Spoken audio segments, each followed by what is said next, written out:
तो दोस्तों, क्योंकि सांस भी कभी बहू थी के आज के एपिसोड की शुरुआत होती है कच्छ के उस रिसोर्ट से जहां मिहिर वैष्णवी की वो चोरी की हुई डिजाइन बुक देख रहा होता है। तभी वो नॉयना से पूछता है कि ये खूबसूरत सा बुक उसे कहां से मिला। तो नॉयना बड़ी ही लापरवाही से कहती है कि ये मिताली लाई है, लेकिन मिहिर उसकी इस बात को बीच में ही काट देता है। वो कहता है कि इसे लाना नहीं बल्कि चोरी करना कहते हैं। और फिर वो एक ऐसा ताना मारता है जो सीधा नॉयना के दिल पर लगता है। वो कहता है मिताली बिल्कुल अपनी मासी पर गई है। ये सुनकर नॉयना का सब्र जवाब दे जाता है। वो पूछती है कि वो उसे इसके लिए क्यों ब्लेम कर रहा है। वो कहती है कि ना तो उसने मिताली को चोरी करने के लिए कहा था और ना ही वो उस वक्त उसके साथ थी। तो इस पर मिहिर एक और चुभता हुआ जवाब देता है। वो कहता है पर तुम्हारी परवरिश तो उसके साथ थी ना। और फिर वो अपनी बात को एक मजाक का रूप देने लगता है। वो कहता है कि क्या फर्क पड़ता है अगर एक बेचारी गरीब लड़की अपने डिजाइन के चोरी हो जाने पर रो रही थी। वो कहता है रोती है तो रोए, हमें क्या फर्क पड़ता है, हम तो अपनी जिंदगी में खुश है ना। इधर नॉयना जो मिहिर के इस बदले हुए रूप से हैरान होती है, माहौल को बदलने की कोशिश करती है। वो उसके करीब जाती है और उसको कहती है कि वो उनके उन पुराने दिनों को याद करे। वो पूछती है कि क्या वो उस एक रात को याद कर सकता है जब उनके बीच कुछ हुआ था। और मिहिर याद करता है, लेकिन वैसे नहीं जैसे नॉयना चाहती है। उसकी आंखों में कोई प्यार नहीं होता बल्कि एक गहरा पछतावा होता है। वो कहता है हाँ, कुछ ऐसा हुआ था। शराब की 2 बोतलें और बहुत सारी गलतफहमियां, और उस एक रात ने, उस एक गलती ने मेरा सब कुछ छीन लिया।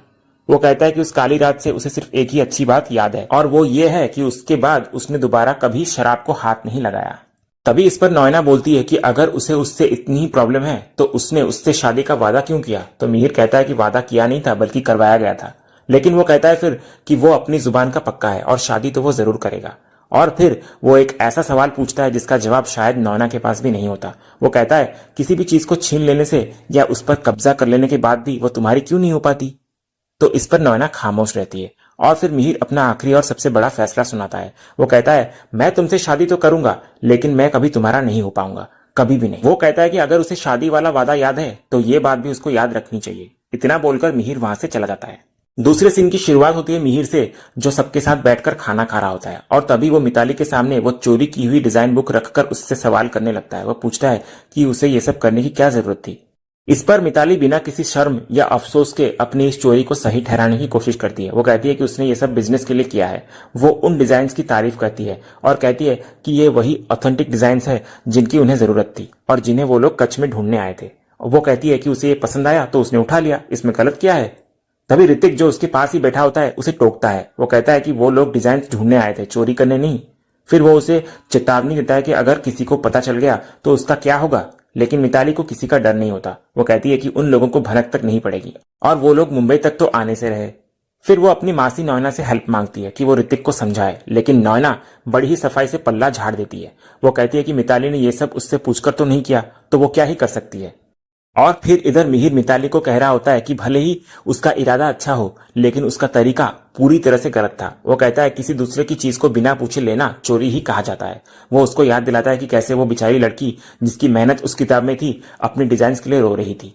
और फिर वो नॉयना की तरफ देखकर एक ऐसी बात कहता है जो सीधा उसके दिल पर लगती है।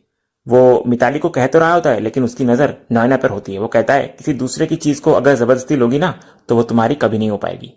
इधर ऋतिक भी मिताली से कहता है अगर उन्हें जरूरत थी तो वो उन डिजाइन को खरीद सकते थे। और फिर मिहिर इधर कहता है कि ये उस लड़की का हुनर है तो इसका फायदा भी उसी को मिलना चाहिए। वो मिताली को फिर हुक्म देता है कि वो सुबह जाकर वो डिजाइन बुक वापस कर दे। और तभी मिताली ये कहती है कि अब वापस करके भी क्या होगा, क्योंकि उसने वो डिजाइन ऑलरेडी रणविजय को भेज दिए हैं। ये सुनकर ऋतिक हैरान रह जाता है कि मिताली धोखेबाज रणविजय के साथ मिलकर काम कर रही है। और तभी मिताली बोलती है कि कम से कम रणविजय को पैसे बढ़ाने की तो फिक्र है। इस पर ऋतिक कहता है कि उसे पैसे बढ़ाने की नहीं बल्कि लूटने की फिक्र है।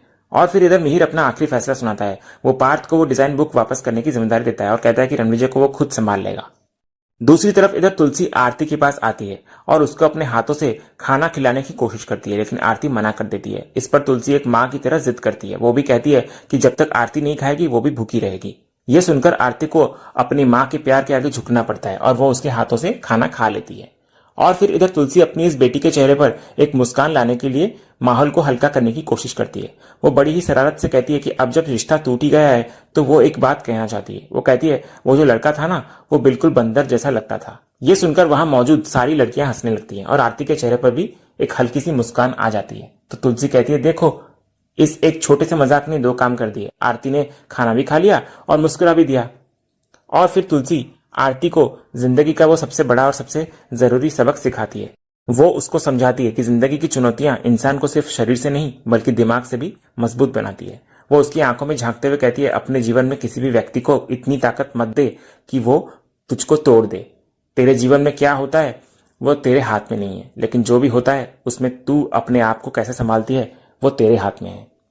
वो उसे हिम्मत देती है और कहती है कि वो कभी भी खुद को कमजोर ना समझे और ना ही किसी को ये हक दे कि वो उसे उसकी ही नजरों में छोटा बना दे।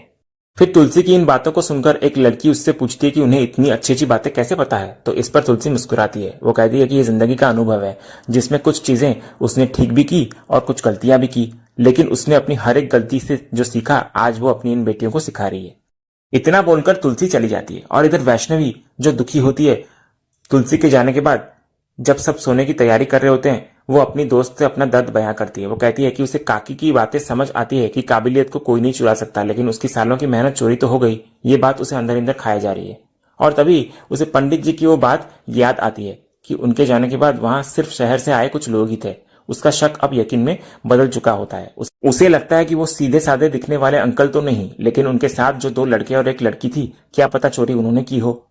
उसकी दोस्त पूछती है कि अब वो क्या करेगी, तो वैष्णवी को याद आता है वो रिजॉर्ट का कार्ड जो उस अंकल ने उसे दिया था। उसकी आंखों में एक नई उम्मीद और एक मजबूत इरादा होता है। वो कहती है, पक्का वहां कुछ ना कुछ मिलेगा, मेरी बुक को तो मैं वापस लेकर ही रहूंगी, ऐसे ही नहीं जाने दूंगी अपनी मेहनत को। दूसरे सीन की शुरुआत होती है उस सुबह से जहां वृंदा तुलसी के पौधे की पूजा कर रही होती है और पीछे खड़ा अंगद उसे देखकर अपनी माँ की यादों में खो जाता है। वो वृंदा से कहता है कि उसे जब भी वो देखता है माँ का चेहरा सामने आ जाता है उसके। वो कहता है कि 6 साल हो गए हैं और वो हर पल बस यही सोचता रहता है कि कब उसकी माँ वापस आएगी। तो वृंदा भी इधर कहती है कि उसे भी अपनी सास की बहुत याद आती है। वो कहती है कि उन्हें तो ये भी नहीं पता कि उनके पोता पोती भी हैं। और ये सुनकर अंगद का दर्द और भी गहरा हो जाता है। वो कहता है कि वो अपनी माँ को ये खुशी भी नहीं दे पाया और इसी दर्द में वो अपनी पत्नी के गले लग जाता है। और तभी इधर चौल के बाहर जब अंगद जल्दी में कहीं जा रहा होता है, उसकी टक्कर एक छोटी सी प्यारी सी बच्ची से हो जाती है। वो फौरन उसे उठाता है और प्यार से पूछता है कि उसे कहीं चोट तो नहीं लगी। वो बच्ची भी बड़ी ही मासूमियत से पूछती है कि कहीं उसे तो चोट नहीं लगी। फिर दोनों के बीच एक प्यारी सी दोस्ती हो जाती है। और तभी वहां आती है उस बच्ची की माँ दीपा, जो अपनी बेटी को ढूंढ रही होती है। अंगद उसको कहता है कि कैसे उन दोनों की टक्कर हो गई और उसे सलाह देता है कि उसे अपनी बेटी का ध्यान रखना चाहिए। इधर अंगद दीपा को देखकर समझ जाता है कि वो इस शहर में नहीं है। वो उसे अपनी पत्नी वृंदा से फिर मिलवाता है। दीपा बताती है कि वो हैदराबाद के पास एक गांव से आई है और यहाँ एक फैक्ट्री में खाना बनाने का काम ढूंढ रही है। उसकी बेटी ज्योति बड़े ही गर्व से कहती है कि उसकी माँ दुनिया का सबसे अच्छा बन इडली बनाती है। जब वृंदा उससे पूछती है कि वो यहाँ अकेली क्यों आई है और उसके पति कहाँ है, तो दीपा का चेहरा उतर जाता है। वो सिर्फ इतना कहती है कि वो नहीं है और वो अपनी बेटी के साथ अकेली ही है। इधर दीपा का यह अकेलापन और उसकी हिम्मत अंगद को अपनी माँ तुलसी की याद दिला देती है और फिर अंगद उसे अपने घर में अपने साथ रहने का इनविटेशन देता है। इधर वृंदा भी कहती है कि वो उसके काम में उसकी हेल्प करेगी और ज्योति भी उनके बच्चों के साथ खेल लेगी। इधर दीपा की आंखों में आंसू होते हैं। वो हैरान होती है कि इस बड़े शहर में कोई अजनबी उनके लिए अपने घर के दरवाजे कैसे खोल सकता है। इस पर वृंदा कहती है, आप अजनबी नहीं हो, एक माँ हो। और तभी इधर अंगद कहता है, आपको देखकर हमें किसी और की याद आ गई, मेरी माँ की। वो कहता है कि उसकी माँ तुलसी भी बिल्कुल उसी की तरह है, जिन्होंने अकेले ही मुस्कुराते हुए अपनी जिंदगी की हर एक कठिनाई का सामना किया है। वो कहता है कि अगर आज उसकी माँ उससे मिलती तो वो भी वही कहती जो वो कह रहा है, कि इस मुश्किल घड़ी में वो अकेली नहीं है।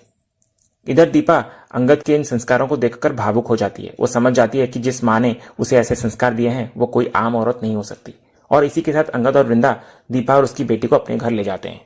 दूसरी तरफ तुलसी के पास वही आदमी दोबारा आता है जो टेक्सटाइल एसोसिएशन का रिसर्च एसोसिएट होता है।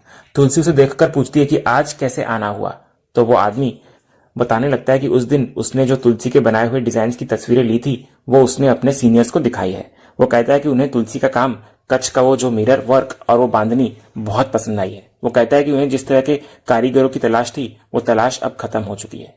वो तुलसी के सामने एक बहुत बड़ा प्रस्ताव रखता है। वो कहता है कि वो चाहते हैं कि कच्छ की ये खूबसूरत कला, ये हुनर सिर्फ इस छोटे से गांव तक ही सीमित न रहे बल्कि पूरे देश और पूरी दुनिया तक पहुंचे।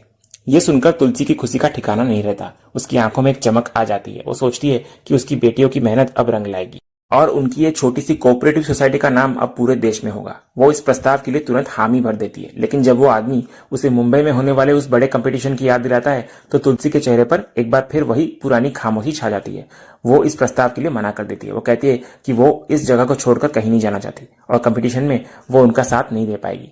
तो वो आदमी उसकी इस बात का सम्मान करता है, लेकिन जाते जाते उसे एक बार और सोचने के लिए कहता है। वो कहता है कि उसे यकीन है कि तुलसी के बनाए हुए बंदेज उस कंपटीशन में जरूर जीतेंगे। वो कहता है एक बार मेरे कहने पर ही सही, पर सोचिएगा जरूर। लेकिन तुलसी कहती है कि वो उसके कहने पर सोच तो रहेगी, लेकिन वो जानती है कि उसका जवाब वही रहेगा जो पहले था। और फिर उस आदमी के जाने के बाद इधर तुलसी मन में कृष्ण भगवान को धन्यवाद करती है कि उसकी बच्चियों को उनके मेहनत का फल मिलेगा और उनकी कोऑपरेटिव सोसाइटी का नाम पूरी दुनिया में जाएगा। और इसी सीन के साथ ही आज का ये एपिसोड यहीं खत्म होता है। तो दोस्तों, आज का ये वीडियो आपको कैसा लगा कमेंट के माध्यम से हमें जरूर बताइएगा, और कमेंट में हाइप करना भी मत भूलिएगा, और वीडियो को लाइक शेयर सब्सक्राइब करना भी मत भूलिएगा, ताकि ऐसे ही रोज लेटेस्ट एपिसोड के अपडेट्स आप हमारे इस चैनल पर पा सकें। तो मिलते हैं हम एक नए एपिसोड के रिव्यू में, तब तक के लिए नमस्कार।